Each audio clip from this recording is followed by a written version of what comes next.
हमारा सौभाग्य है कि अभी सवा महीने पहले ही माननीय मुख्यमंत्री जी हिंडोली आकर बड़ी सौगात देकर गए और नैनवा भी ग्रामीण ओलंपिक में आ रहे हैं। जब इतने बड़े लीडर ज़िले में आते हैं तो ज़िले में कई प्रकार की हलचल होती है और जिस इलाके में जाते हैं वहाँ पर कई घोषणाएं होती हैं, कई बातें होती हैं। तो ये हमारा सौभाग्य है कि सवा महीने के अंदर ही फिर से माननीय मुख्यमंत्री जी आ रहे हैं और हम निश्चित रूप से तहसील लेवल पर मीटिंग कर आए हैं। अभी जिला प्रशासन मीटिंग करेंगे और उस आयोजन को एक शानदार आयोजन बनाएंगे। सर, जूता फेंकने वाली जो आपने ट्वीट कही है सचिन पायलट मुख्यमंत्री, क्यों ऐसी नौबत आ रही है राजनीति? ये तो उनसे पूछिए आप।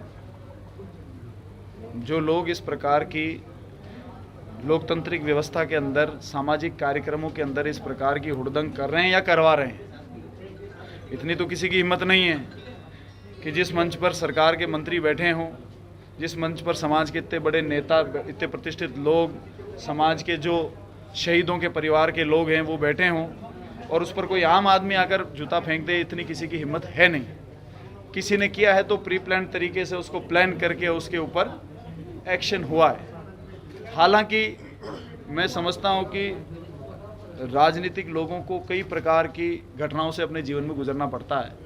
देश में हमने अनेकों उदाहरण देखे हैं कि प्रधानमंत्रियों के ऊपर भी लोग जूता फेंक देते हैं। तो ये कोई नई घटना नहीं है, लेकिन ये प्लान्ड घटना है। इस बात का दुख है।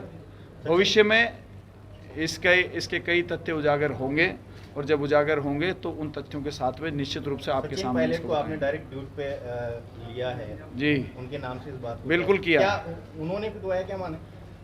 जो लोग निरंतर उनके नारे लगा रहे थे, जो लोग उनके नाम से हुड़दंग कर रहे थे और उन्हीं लोगों ने ये काम किया है। उसके अलावा जो उनमें काफ़ी लोग हैं जिनको आइडेंटिफाई किया गया है, वो निरंतर उनके कार्यकर्ता रहे हैं, उनके कार्यकर्ताओं के साथ दिन रात उठने बैठने चलने वाले लोग हैं। तो इसमें कोई ऐसा तो आंखें तो बंद किसी की है नहीं, सबको पता है कि कौन क्या कर रहा है। लेकिन मुझे लगता है कि ये राजनीतिक भाषा नहीं है।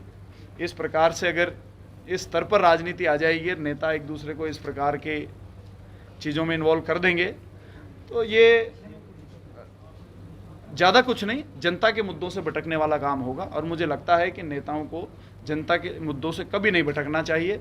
इस प्रकार की हरकत कभी भी होनी नहीं चाहिए। कादा कीचड़ की बात आज आपने अपने संबोधन में हिंडोली में कही है। जी, बाहरी लोग, किसको बाहरी लोग माने और किसको कहें? जिन्होंने जूता फेंका, ये कादा कीचड़ जैसी हरकत है।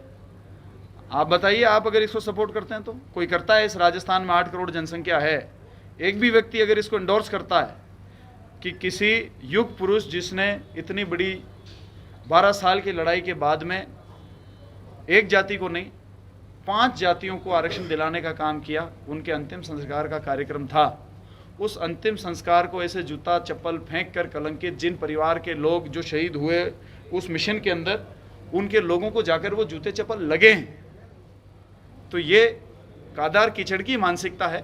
अब इसके पीछे कौन लोग हैं ये तो समय बताएगा।